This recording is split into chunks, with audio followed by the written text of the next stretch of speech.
कोई भी व्यक्ति, पेरेंट हो या खुद इस तकलीफ से जूझ रहा हो, दमा का नाम सुनते ही डर जाता है। दमा दम लेके नहीं जाता है, वो बातें पुरानी हैं। पुराने ज़माने में ये माना जाता था कि दमे में दम की तकलीफ़ होती है, सांस की तकलीफ़ होती है। बच्चों के रिलेशन में ये बात बिल्कुल गलत है, क्योंकि 90% बच्चे जो इस बीमारी से ग्रस्त होते हैं वो सिर्फ खांसते हैं। अगर आपके बच्चे की खांसी 10 दिन से ज़्यादा चल रही है तो डेफिनेटली डॉक्टर के पास जाएं कि इनहेलर थेरेपी से ज़्यादा सेफ थेरेपी कोई नहीं है। खेलने की वजह से बच्चे को सांस की तकलीफ होती है, माँ बाप कहते हैं आप खेलना ही बंद कर दो। हम कहते हैं आप इलाज लीजिए और अपनी नॉर्मल फिजिकल एक्टिविटी जारी रखिए, ये हमारा एंड पॉइंट होता है। नमस्कार, सेहतनामा देख रहे सभी दर्शकों का स्वागत। सबसे पहले गुजारिश, सेहतनामा को सब्सक्राइब जरूर करिए और वीडियोस पसंद आ जाएं तो लाइक और शेयर कर दीजिएगा। सेहतनामा में आज एक बार फिर मशहूर शिशु रोग विशेषज्ञ डॉक्टर महेश हीरानंदानी जी हमारे साथ हैं। अस्थमा के वो स्पेशलिस्ट है, बच्चों में अस्थमा के स्पेशलिस्ट हैं। सो अस्थमा पर उनके साथ हमने बहुत सारे वीडियोस बनाए हैं, डिस्क्रिप्शन में लिंक दिया हुआ है, आप वो देख सकते हैं। और आज एक बार फिर हम अस्थमा पर ही बात करने जा रहे हैं, बच्चों के अस्थमा पर, कि बच्चों को जब खांसी होती है तो कब अलार्मिंग साइन होता है, तो क्या बच्चे को खांसी का मतलब कब अस्थमा होता है। आज इस पर विस्तार से बात और कोशिश करेंगे इस एपिसोड में। आपकी जो क्वेरीज हैं, बहुत सारे आपने कमेंट्स में क्वेश्चंस लिखे हैं, उनका भी हम जवाब जानने की कोशिश करेंगे डॉक्टर महेश हीरानंदानी जी के साथ। बहुत बहुत स्वागत सर। सो अस्थमा पर हमने आपके साथ काफ़ी सारे वीडियोस बनाए। बच्चों में अगर अस्थमा हो तो कैसे पहचाने, लक्षण और इलाज क्या है। आज एक बार फिर हम यहाँ हैं क्योंकि बहुत सारे उसमें कमेंट्स हैं, सवाल है बच्चों को अस्थमा जो होता है उसे लेकर, क्योंकि ऑब्वियसली पेरेंट्स परेशान हो जाते हैं। तो सबसे पहले तो एक ये सवाल होता है कि क्या जो बच्चा खांसी जा रहा है तो क्या ये अस्थमा हो सकता है? सिर्फ खांसी? अस्थमा जिसे कि हम दमा के नाम से जानते हैं, और कोई भी व्यक्ति, पेरेंट हो या खुद इस तकलीफ से जूझ रहा हो, दमा का नाम सुनते ही डर जाता है। तो सबसे पहले तो मैं सारे दर्शकों को ये बात बिल्कुल क्लियर करना चाहता हूँ कि दमा दम लेके नहीं जाता है, वो बातें पुरानी हैं, जब इस बीमारी के लिए दवा ही नहीं होती थी। पिछले 30 सालों में इतनी बढ़िया दवाइयाँ आ गई हैं जो कि इस डिज़ीज़ को बहुत ही उम्दा तरीके से कंट्रोल कर सकती हैं। पुराने ज़माने में ये माना जाता था कि दमे में दम की तकलीफ़ होती है, सांस की तकलीफ़ होती है। बच्चों के रिलेशन में ये बात बिल्कुल गलत है, क्योंकि 90% बच्चे जो इस बीमारी से ग्रस्त होते हैं वो सिर्फ खांसते हैं। इनफैक्ट डायग्नोसिस तब बनता है कॉफ दैट रिफ्यूजेस टू गो, तब हम डायग्नोसिस बनाते हैं अस्थमा का। ऐसी कौन सी खांसी है जो इतनी लंबी चलती है? तो बिल्कुल 90% बच्चे अस्थमा के सिर्फ खांसते हैं। जो सांस की तकलीफ है, इसे हम कहते हैं tip of the iceberg. That means 10% बच्चे हैं जिनको सांस की तकलीफ होगी, वो टिप है। 90% बच्चे इस बीमारी के सिर्फ खांसेंगे। अच्छा, मतलब सिर्फ खांसना भी अस्थमा का एक लक्षण हो सकता है। तो ये खांसी कितनी लंबी चलती है, सिर्फ खांसी, कि डॉक्टर के पास जाना चाहिए और अस्थमा का टेस्ट कराना चाहिए? कॉमन कारण खांसी के बच्चों में होते हैं वायरल इन्फेक्शंस। एक वायरल इन्फेक्शन 3 दिन 5 दिन में ख़त्म हो जाता है, उसके साथ जुड़ी खांसी 7 to 10 डेज़ में ख़त्म हो जाती है। WHO ने बड़े क्लियर तरीके से क्लासीफाई किया है कि कोई भी खांसी जो 10 दिन से ज़्यादा चले, अस्थमा को दिमाग में रखिए। ओह, अगर 10वें दिन बाद भी बच्चा खांस रहा है, दैट मीन्स उसकी सांस की नली थोड़ी सी सिकुड़ गई है, जिसकी वजह से वो सिर्फ खांस रहा है और उसको सांस की तकलीफ नहीं। इतनी इम्पोर्टेंस है खांसी एज ए सिम्टम की। तो एक छोटा बच्चा भी अगर 6 महीने का बच्चा हो, 8 महीने का हो, 10 महीने का, 10 दिन से ज़्यादा उसको खांसी है तो आप ज़रूर टेस्ट कराइए। अब वंस अगेन इसके अंदर कई छोटे बच्चे हैं, जैसे कि जो प्रीमेच्योर बेबीज़ होते हैं, उनके फेफड़े वैसे ही बिकॉज ऑफ ऑक्सीजन या प्रीमेच्योरिटी की वजह से या जो उन्हें ट्रीटमेंट मिला उसकी वजह से कुछ हद तक डैमेज होते हैं। यही बच्चे जब किसी भी वायरल इन्फेक्शन का शिकार बनेंगे तो उनको वीजिंग साथ में होगी, खरखराना, खरखर की आवाज़ आना, नॉइजी ब्रीदिंग, शाई शाई की आवाज़ आना, उसे हम वीज़ कहते हैं। इन बच्चों को किसी भी वायरल इन्फेक्शन के साथ में वीज़ होगी, इसको हम वायरल इंड्यूस्ड वीज़ बोलते हैं। ये अस्थमा की निशानी नहीं है। यही बच्चे जब 3 साल के हो जाते हैं, उन्हें यही वीजिंग खेलने भागने दौड़ने पर, किसी चीज़ के कांटेक्ट में आने पर, मिसाल के तौर पर वही बच्चा किसी ऐसी जगह पे गया जहाँ पर की कंस्ट्रक्शन एक्टिविटी धूल मिट्टी है, घर में पेट हैं, घर में सीलन है, तो उसे खांसी होगी और उसे फिर वीज़ हो सकती है, जिसे हम मल्टी ट्रिगर वीज़ कहते हैं। और यही बच्चा जब 6 साल से ऊपर चला गया और उसे सिर्फ भागने दौड़ने पे खांसी हो रही है, उसको हम रिएक्टिव एयरवे डिजीज़ या अस्थमा बोलेंगे। डिजीज़ प्रोसेस सेम है। तीनों डिजीज़ प्रोसेस में सांस की नली सिकुड़ी ही है। तीनों प्रोसेस में बच्चे वीज़ कर सकते हैं, पर तीनों का जो अल्टीमेट एंड है और अल्टीमेट जो आउटकम है वो डिफरेंट होगा बिल्कुल। वो टेस्ट के बाद ही? टेस्ट नहीं, क्योंकि ये कहा गया है कि अस्थमा के लिए कोई टेस्ट नहीं। कई माँ बाप आते हैं कि आप इतनी शर्तियाँ आप कैसे कह सकती हैं कि हमारे बच्चे को अस्थमा है या अस्थमा जैसी बीमारी है। यानी अस्थमा का कोई टेस्ट नहीं होता? अस्थमा का इन छोटे बच्चों के लिए कोई टेस्ट नहीं होता। कोई एक्सरे, कोई ब्लड का टेस्ट, कोई एलर्जी टेस्ट दावे के साथ ये नहीं कह सकता कि इसे अस्थमा है या नहीं है। कितनी उम्र तक? 5 साल के उम्र से बड़े बच्चों में हम लंग फंक्शन टेस्ट कर पाते हैं, जिसमें कि ये पता पड़ सकता है कि एयर पैसेज में सिकुड़न है, ऑब्स्ट्रक्शन है या नहीं। तो 5 साल के बाद पल्मोनरी फंक्शन टेस्ट या लंग फंक्शन टेस्ट किए जा सकते हैं। वो हमें बताएंगे कि अस्थमा की तरफ बच्चा है या नहीं। उससे पहले नहीं? उससे पहले नहीं। तो कंफ्यूजन होता है ब्रोंकाइटिस, एलर्जी और वीजी चेस्ट को लेकर, वो कैसे फिर पता आप करते हैं? 8 से 9 किस्म के नाम हमारी टेक्स्ट बुक्स में दिए गए हैं। जब अस्थमा का चैप्टर खुलता है तो जो भी ऑथर लिखता है वो 8 से 9 किस्म के नाम देता है कि इस नामों से ये बीमारी जानी जाती है। शायद इसमें डॉक्टर्स का भी कुछ हाथ है, क्योंकि मेडिकल प्रोफेशन जो है मानना नहीं चाहता या डायग्नोसिस का एक लेबल नहीं लगाना चाहता किसी बच्चे को, या उसके पेरेंट्स को ये नहीं बताना चाहता कि ये अस्थमा हो सकता है, बिकॉज अस्थमा नाम से ही डर लगता है, पेरेंट्स डर जाते हैं। पर जैसा कि मैंने आपको कुछ वक्त पहले बताया था कि वायरल इंड्यूस्ड वीज, मल्टी ट्रिगर वीज और रिएक्टिव एयरवे डिजीज़, ये 3 नाम हैं जो साइंटिफिक नेम हैं, एक्सेप्टेबल हैं और जो हम इस्तेमाल करते हैं। अप फ्रंट हमें पेरेंट्स को ये चीज़ बता देनी चाहिए कि चिंता घबराने की ज़रूरत नहीं, क्योंकि एक बहुत ही उम्दा इलाज इन चीज़ों के लिए अवेलेबल है। हमारा मेन एम है कि जब जब बच्चे को किसी भी किस्म की तकलीफ़ हो, वीजिंग हो या खांसी हो, हमें उसे ट्रीट करना है। हमें जो इन्फ्लामेशन एयर पैसेज में है उसको काबू करना है, सो दैट ये चीज़ परमानेंट ना हो। ये गारंटीड है। जिन पेरेंट्स ने इलाज अच्छी तरह किया, उनके बच्चे 12 साल से पहले या 12 साल तक डिज़ीज़ फ्री हो गए। जिन जिन लोगों ने इलाज से कतराना शुरू किया, ऑल्टरनेटिव्स ढूंढने शुरू किए, इलाज अच्छी तरह नहीं कराया, उनके बच्चे परमानेंट सी खांसी की तरफ बढ़ गए। यही पेरेंट्स के लिए हमारी हिदायत रहती है कि ट्रीटमेंट फॉलो करें एंड ट्रीटमेंट सेफ है। तो मैसेज ये है आपका कि आप एक तो अस्थमा के नाम से घबराएं नहीं, बिल्कुल एक्सेप्ट करें अगर डॉक्टर एडवाइस दे रहे हैं और ये डायग्नोज कर रहे हैं। कुछ तो सिम्टम्स होते हैं ना जिनसे आप डायग्नोज करते हैं कि ये एलर्जी नहीं है, ब्रोंकाइटिस नहीं है या आम खांसी नहीं है, ये अस्थमा है। बिल्कुल। तो उसे एक्सेप्ट करने के बाद आप फिर उसका इलाज करते हैं और आप ये कह रहे हैं कि अस्थमा अगर सही वक्त पर पकड़ा जाए बच्चों में तो वो ठीक हो सकता है। तो जो सवाल लोग कर रहे हैं कि क्या मेरे बच्चे का अस्थमा ठीक हो जाएगा, तो इसका जवाब हाँ में समझिए। उनके लिए मतलब मेरा मैसेज यही है कि आप इलाज तो करिए। जब 70 से 80% बच्चे बिल्कुल डिजीज़ फ्री हो जाते हैं तो उसमें क्या परेशानी है, पर इलाज से क्यों कतराना। डॉक्टर के पास इलाज के लिए गए थे और अब इलाज से ही आपको संकोच है, तो कैसे उम्मीद रखते हैं बच्चा ठीक हो जाए।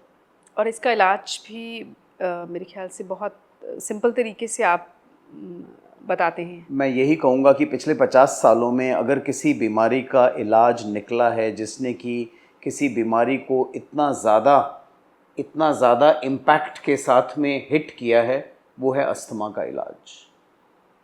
आज से 30 साल पहले जब मैं चाइल्ड स्पेशलिस्ट बन रहा था, उस वक़्त जो बच्चा खांसी या वीज़ लेके आता था, वो बच्चा सीधा आईसीयू में जाता था। उसे 2 से 3 दिन तक हम आईसीयू में रखते थे, तरह तरह की दवाइयाँ देते थे। ये सब दवाइयाँ जो अवेलेबल हैं, डायरेक्ट इनहेलेशन रूट्स, वो अवेलेबल भी नहीं थे। ये सारे बच्चे ड्रिप्स पर जाते थे और 2 से 3 दिन तक आईसीयू में रहते थे। काफ़ी परेशानी रहती थी, जो अब नहीं है। जो अब बच्चे घर पर अपने आप माँ बाप द्वारा ही ट्रीट होते हैं। सिर्फ एक बार डॉक्टर के पास आते हैं और जब डॉक्टर्स उसे पूरी तरीके से लेबल लगा देते हैं कि हाँ, इस बच्चे को बार बार जो ये खांसी हो रही है, ये एलर्जी की निशानी है, ये वायरल इंड्यूस्ड वीज़ है या मल्टी ट्रिगर वीज़ है और इसे इनहेलेशन थेरेपी की ज़रूरत है, उसे समझा दिया जाता है पेरेंट्स को। और अगर उन्होंने उस इलाज को फॉलो कर लिया तो बच्चा डिजीज़ फ्री रहता, अपनी normal activity, normal life pursue कर सकता है। क्या अस्थमा के भी कुछ लेवल्स होते हैं और क्या उनसे पता चल सकता है कि कितने लंबे समय तक, कितने साल तक बच्चे का इलाज चल सकता है? अस्थमा की सिवियरिटी स्कोरिंग होती है, माइल्ड, मॉडरेट, सिवियर। पर हम ये नहीं कह सकते कि किसी बच्चे को अगर सिवियर अस्थमा हुआ कि जिसे अस्पताल में भर्ती कराने की नौबत आई तो ये बच्चा लंबा खिंचेगा। ऐसा नहीं, ऐसा नहीं। मतलब सिवियरिटी ऑफ डिजीज़ ये नहीं दर्शाएगी कि ये बच्चा लंबा खिंचेगा। बच्चा अच्छा रिस्पॉन्ड भी कर सकता है। बिल्कुल बिल्कुल बिल्कुल। तो अगर किसी भी बच्चे को जब पहली बार वो आया, अच्छा, दूसरी चीज़ एक ये होती है कि कई बार पहली या दूसरी बार में कोई भी डॉक्टर ये दावे के साथ ये नहीं कह पाएगा कि हाँ, ये बच्चा एक वीजिंग चाइल्ड है या नहीं है। जब हम उसको इलाज देते हैं और इलाज के साथ जब बच्चा इम्प्रूवमेंट दिखाता है, तब हम कहते हैं हाँ जी, ये एक रिवर्सिबल एयरवे ऑब्स्ट्रक्शन था। सो ये एक ऐसी बीमारी है जिसमें हमें मौका मिलता है बच्चे को ट्रायल ऑफ थेरेपी देने का। उसमें हम बच्चे को ट्रायल ऑफ थेरेपी देते हैं। अगर इस थेरेपी से बहुत ही बढ़िया रिस्पॉन्स आया और बच्चे की खांसी और वीज़ गायब हो गई तो हम दावे के साथ कहते हैं हाँ जी, ये बच्चा इस थेरेपी को रिस्पॉन्ड कर रहा है और इसे इसी चीज़ की ज़रूरत है। अब अगला एक सवाल और कि क्या इनहेलर से इम्यूनिटी वीक होती है?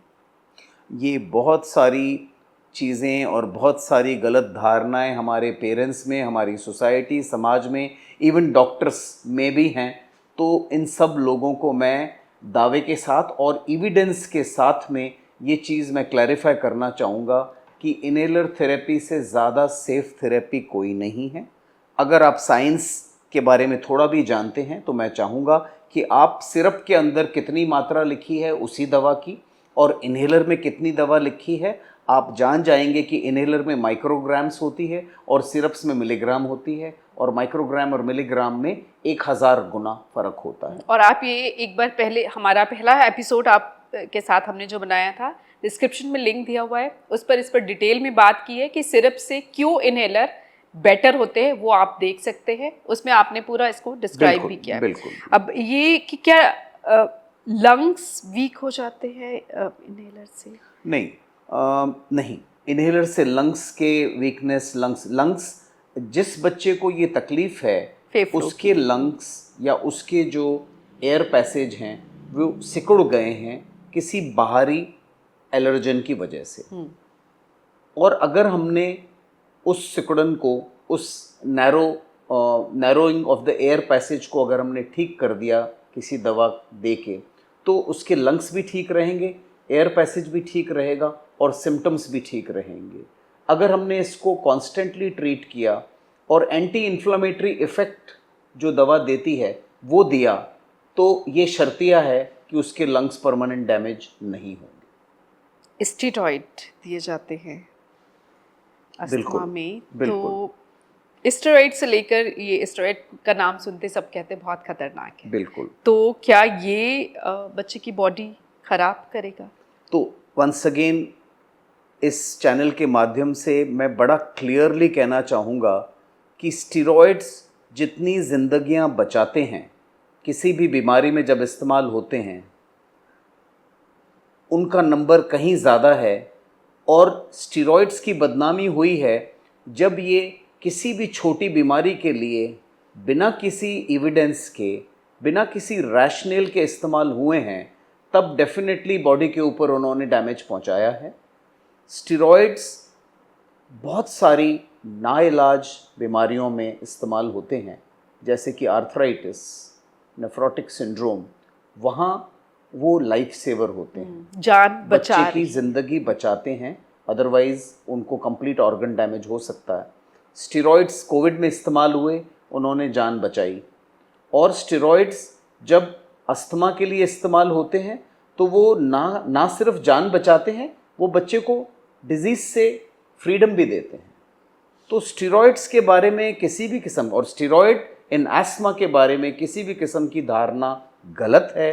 स्टेरॉइड अगर इनहेलर्स द्वारा यूज़ होंगे माइक्रोग्राम्स में हफ्तों तक, महीनों तक, सालों तक, तो भी उनका शरीर के ऊपर कोई भी इर्रिवर्सिबल साइड इफ़ेक्ट या डैमेज नहीं है।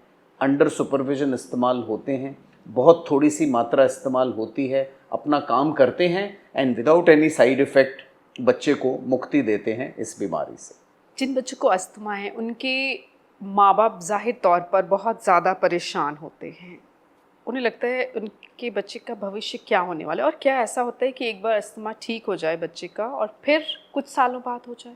एक कहावत है, once allergy is always allergy.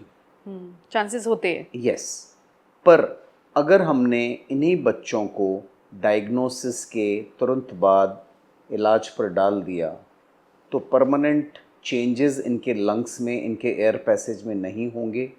ये बच्चे अपना बचपन एक नॉर्मल बच्चे की तरह बिता पाएंगे, खेल पाएंगे, ग्रोथ अच्छी अचीव कर पाएंगे अगर हमने इनको एक प्रॉपर इलाज दे दिया।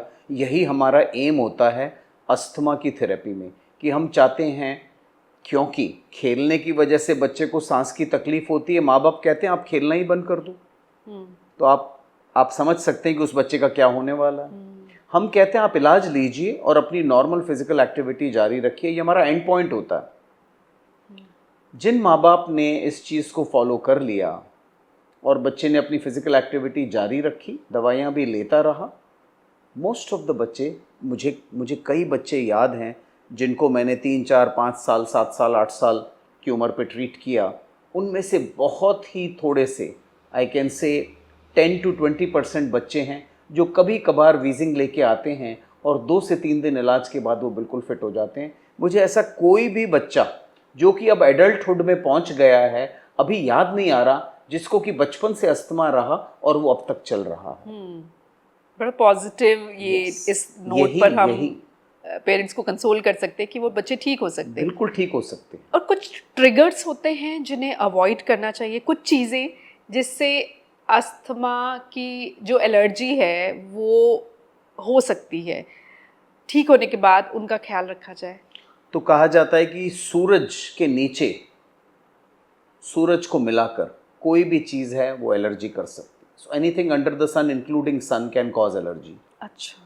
सो जो कॉमनेस्ट एलर्जन पाए गए हैं वो हैं घर में पेट्स, घर में डस्ट का होना, दीवारों पे सीलन होना, इंडोर प्लांट्स होना, फ्लावरिंग प्लांट्स हो अगर, फंगस हो दीवारों पर, तो ये सारी चीज़ें, प्लस कहीं कंस्ट्रक्शन एक्टिविटी चल रही है, तो ये सारी कॉमन चीज़ें होती हैं जिनमें कि अस्थमा पाया जाता है।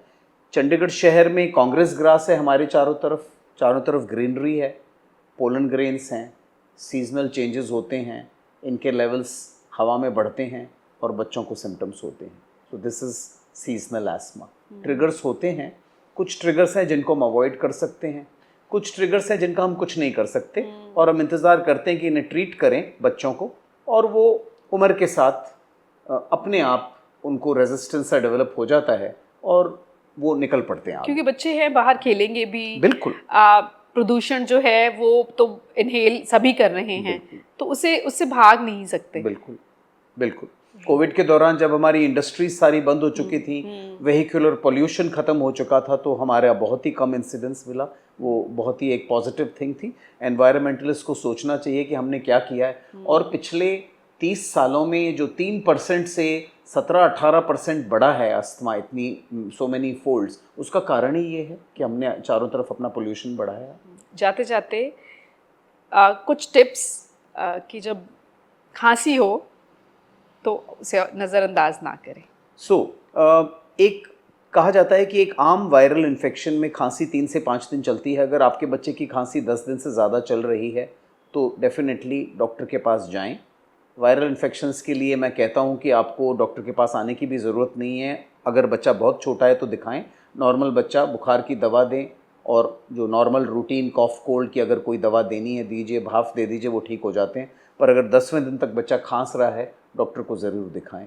एक बार अगर डॉक्टर ने आपको कह दिया कि यस इसमें वीज़ है, बच्चे को एलर्जी की प्रॉब्लम हो सकती है, तो ऐसे में वो सारे ट्रिगर्स जानिए, उनको आइडेंटिफाई करने की कोशिश करें और उन ट्रिगर्स को अवॉइड करें।